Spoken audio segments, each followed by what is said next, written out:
खाता खोला है पाकिस्तान ने अपना in the world test championship cycle with R W. कल की वीडियो में भी यही बात की थी कि साउथ अफ्रीका को अगर ये मैच जीतना है, अगर ये बड़ा टारगेट चेस करना है, so they will have to play out of their skin और पाकिस्तान को भी गंदी बॉलिंग करनी पड़ेगी ये मैच हारने के लिए। लेकिन दोनों में से कुछ भी नहीं हुआ and as a result Pakistan is victorious in the first test at Lahore. 93 run से साउथ अफ्रीका को मात दी है and world test championship at home आपके पास पहला मैच था उसका एंड आपने पहला मैच एक वर्ल्ड चैंपियन साइड को हराया। सो आप फॉर्मेडेबल स्टार्ट और यही बात कर रहे हैं कि अगर पाकिस्तान होम एडवांटेज सही से लेता है सो एक बहुत तगड़ा चांस है फॉर द WTC फाइनल। इस गेम के ऊपर बात करेंगे और बात करेंगे द चैंपियन नुमान अली के ऊपर, जिस तरीके से उन्होंने नचाया साउथ अफ्रीकन बैटर्स को इस विकेट पे। और ना सिर्फ इस विकेट पे बल्कि मैं बार बार कहता आ रहा हूं कि नुमान अली एक मंझे हुए बॉलर है, बहुत शानदार बॉलर है जो दुनिया के किसी भी कोने पे किसी भी बैटिंग लाइनअप को तंग कर सकते हैं। एंड एक फॉर्मेट खेल के अपनी बॉडी को इस तरीके से प्रिपेयर करना, अपने माइंड को इस तरीके से प्रिपेयर रखना, ये एक बहुत बड़ी बात होती है क्योंकि एक फॉर्मेट जब आप खेलते हो एंड वो भी एक ऐसा फॉर्मेट जिसके साल में बामुश्किल 10 मैचेस होते हैं और उस मैचेस में भी आप अपने आप को तैयार रखो, ये बहुत बड़ी बात होती है। नुमान अली को ये क्रेडिट आपको देना पड़ेगा। लास्ट 5 गेम्स में 10 विकेट हॉल्स है नुमान अली के। आप कह सकते हो कि विकेट्स उनके हिसाब से बनी, लेकिन फिर भी आपको आके जगह पे बॉल गिरानी पड़ती है, आपको आके वेरिएशन के साथ बॉलिंग करनी पड़ती है, डिफरेंट बैटर्स के साथ डिफरेंट तरीके से एडजस्ट भी करना पड़ता है एंड वो सारे क्रेडिट आपको नुमान को ही देने पड़ेंगे। जिस तरीके से उन्होंने एडजस्टमेंट दिखाई, जिस तरीके से उन्होंने अपनी लाइन एंड लेंथ पे कंट्रोल दिखाया, और वो सब बताता है कि वो डोमेस्टिक क्रिकेट में कितना रगड़ा खा के आ चुके हैं। 39 years old veteran and he is still winning matches for Pakistan. Test series against England जितवाई, फिर मैच अगेंस्ट वेस्ट इंडीज जितवाया और अब यहाँ पे पहला मैच अगेंस्ट साउथ अफ्रीका भी जितवाने में कामयाब हो गए हैं एंड होपफुली सीरीज भी जितवाएंगे नुमान अली एट रावलपिंडी जब हम लोग जाएंगे। और लाहौर की विकेट बहुत ज़्यादा बैटिंग स्ट्रिप्स होती थी। इस विकेट का नेचर ही नहीं है कि यहाँ पे स्पिन कंडीशंस लेके आई जाएं। ये बहुत सीधी विकेट है लाहौर की, जहाँ पे आप देखते हो बड़े बड़े स्कोर लगते हुए देखते हो। और हर दफ़ा जब भी टीम आती थी यहाँ पे मैच खेलती थी तो आपको मैच ऐसा नहीं मिलता था जो लो स्कोरिंग हो। सो इस विकेट को वापस उस ट्रैक के जैसा बनाना जो पाकिस्तान चाह रहा था, उसके लिए आपको ग्राउंड क्यूरेटर्स को भी क्रेडिट देना पड़ेगा क्योंकि उन्होंने बड़ी मेहनत की होगी इस विकेट पर। एंड आपने फिर भी देखा कि पहले इनिंग जो थी पाकिस्तान की उसमें ये विकेट थोड़ी फिर भी आसान थी बिकॉज इस विकेट की नेचर ही नहीं है कि ये अगेंस्ट बैटिंग फ्रेंडली कंडीशंस बने। या आपने इसके साथ ट्विस्ट एंड टर्न किया है तब जाके इसने थोड़ा सा मदद दी है स्पिनर्स को, लेकिन उसके बाद भी एक ऐसी चीज थी इस विकेट के अंदर कि अगर कोई बंदा सॉलिड टेक्निक शो करे, टेम्परमेंट शो करे, उसके लिए रन्स अवेलेबल थे इस विकेट में। जैसे कि सलमान ने किया, इमाम ने किया, टोनी डिजॉर्जी ने किया पहली इनिंग्स में, रैन रिगल्टन ने दोनों इनिंग्स के अंदर अपनी स्ट्रेंथ दिखाई, अपनी टेक्निक वाइज बड़े सॉलिड दिखे, जिसकी वजह से उनको फायदा भी हुआ। सो मैं कहूंगा कि पिच क्यूरेटर्स का बहुत बड़ा कमाल था एक बिल्कुल ही सीधी पार्टी विकेट को कन्वर्ट करने में into a spin favourable condition जो कि पाकिस्तान को चाहिए थी मैच जीतने के लिए। एंड वो मैच क्यूरेटर्स ने किया जिसका बहुत बड़ा फायदा पाकिस्तानी स्पिनर्स ने भी उठाया। अगर आज के दिन की बात करें तो सुबह सुबह आते ही मुझे भी यही लगा था, हम सबको यही लगा था कि 2 बंदे जिनका रोल होने वाला है पाकिस्तान की आज की विक्ट्री में वो होंगे साजिद एंड नुमान। बट एक बंदा अगेन राइज अप करता है एंड हर दफा जब भी मुश्किल आती है उसके करियर पे पाकिस्तानी टीम को तो राइज अप करने वाला सिर्फ और सिर्फ एक बंदा होता है एंड वो होता है Shaheen Shah Afridi.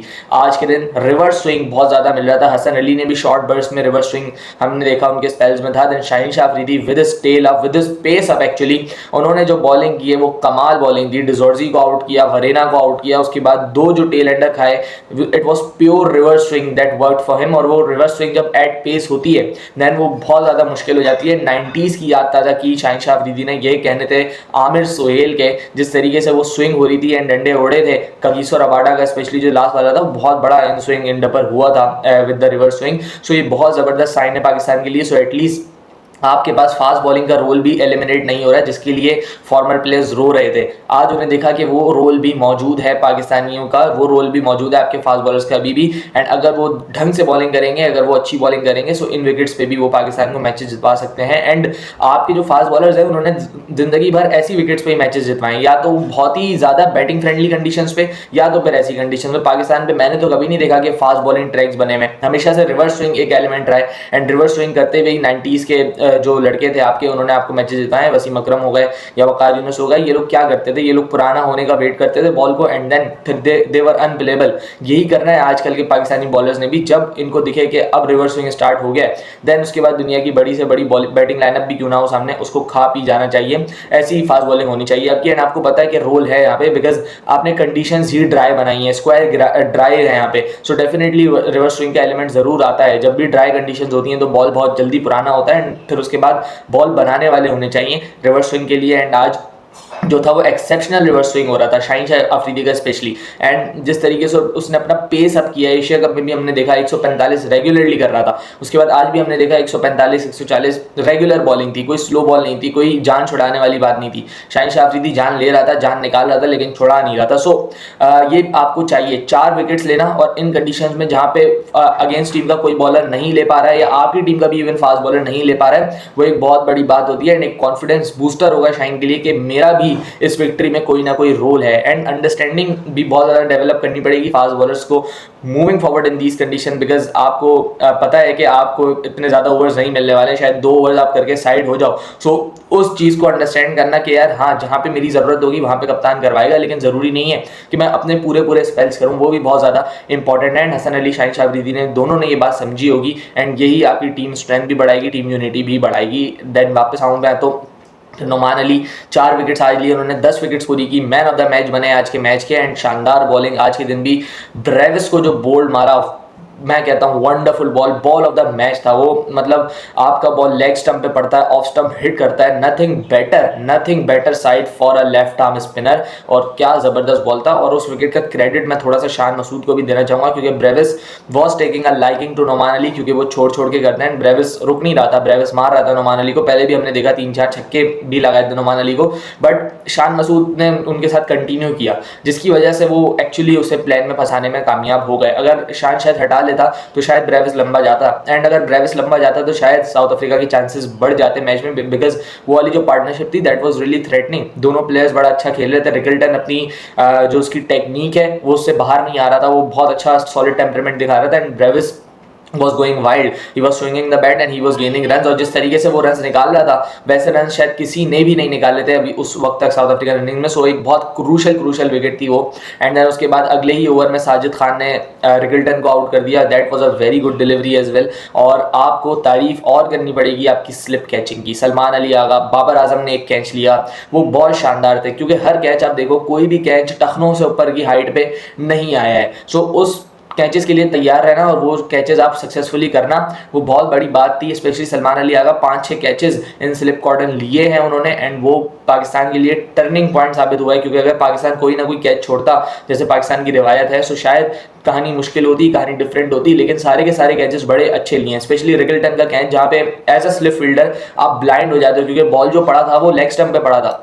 As a slip fielder आपका साइड नहीं होता लेग स्टंप, लेकिन फिर भी वो कैच ले लेना वहाँ से, वो बहुत अच्छी बात है। एंड स्पेशली वो वाले कैच की एक और भी बात थी कि रिकल्टन के बैट का फेस भी क्लोज था उस वक्त, सो वो कैच जज भी करना बहुत ज़्यादा मुश्किल था, एंड वो उन्होंने कंप्लीट किया। फिर बाबर आजम ने पहली इनिंग में जो रिकल्टन का कैच लिया था वो भी शानदार था, ऑलमोस्ट अ 1-हैंडेड ग्रैब दैट वाज, जिसकी वजह से मैं समझता हूँ कि पाकिस्तान एक अच्छी पोजीशन में भी आया था। अगर रिकल्टन वहाँ आउट ना होता तो शायद फर्स्ट इनिंग की लीड भी आपकी कम होती।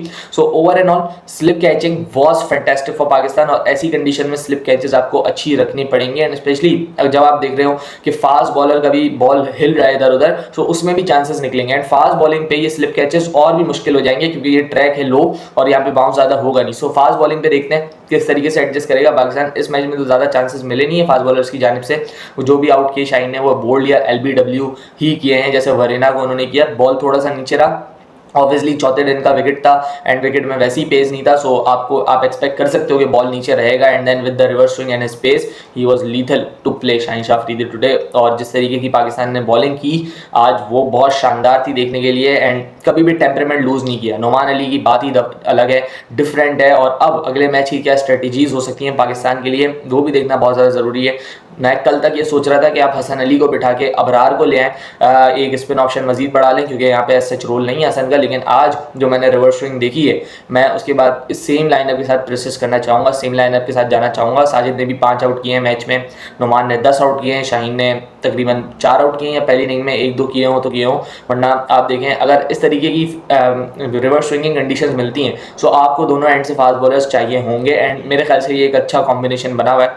अगर तो ऐसा कुछ होता नहीं तो देन डेफिनेटली पाकिस्तान मैनेजमेंट भी सोचती है अबरार के साथ जाने का, लेकिन हसन अली ने भी एट टाइम्स अपने शॉर्ट बर्स्ट में बड़ी अच्छी बॉलिंग की है। जो पहली इनिंग्स में उनका स्पेल था against de Zorzi, that was good as well. So chance देना चाहिए, एक मैच है, आप देखे देखें, एंड मेरा ख्याल है इसी सेम टीम के साथ ही जाएगा पाकिस्तान। दूसरा एंड पे साउथ अफ्रीकन टीम जो है वो एक चेंज तो लाजमी करेगी, सबराइन जो उनका ऑफ स्पिनर है उसकी जगह केशव महाराज आ जाएंगे, that he is available for the second game, so वो डेफिनेटली इन हो जाएगा। बट लेट्स सी कि क्या साउथ अफ्रीका एक और फास्ट बॉलर के साथ जाता है आज जैसी कंडीशन देख के, सेम लाइनअप के साथ प्रेसिस करता है, that will be a question. But one thing is for sure कि केशव महाराज को अंदर आना है। पाकिस्तान के लिए अब ज़रूरी है कि इस सीरीज़ को किस तरीके से सील किया जाए, और ये बहुत ज़्यादा इंपॉर्टेंट है बिकॉज हमने देखा था वेस्ट इंडीज़ के खिलाफ भी आप पहला मैच जीते थे लेकिन उसके बाद सीरीज सील करने में कामयाब नहीं हुए थे। सो ये बहुत ज़्यादा इंपॉर्टेंट होगा। नुमान अली येट अगेन बहुत बड़ा रोल होगा उनका नेक्स्ट मैच में भी, साजिद खान का बहुत बड़ा रोल होगा। 5 विकेट तो ली साजिद ने, लेकिन उस तरीके से बॉलिंग नहीं कर पाए, अच्छी बॉल नहीं करा पाए,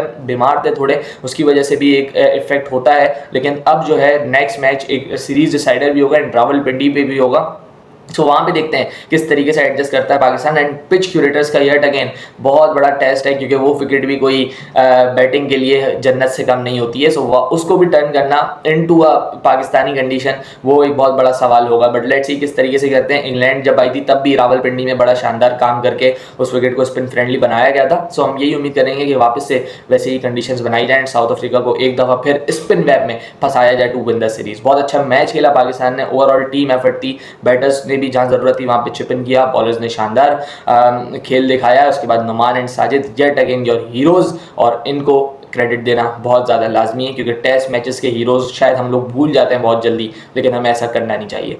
मिलते हैं किसी और वीडियो में, अपना ख्याल रखिएगा। अल्लाह।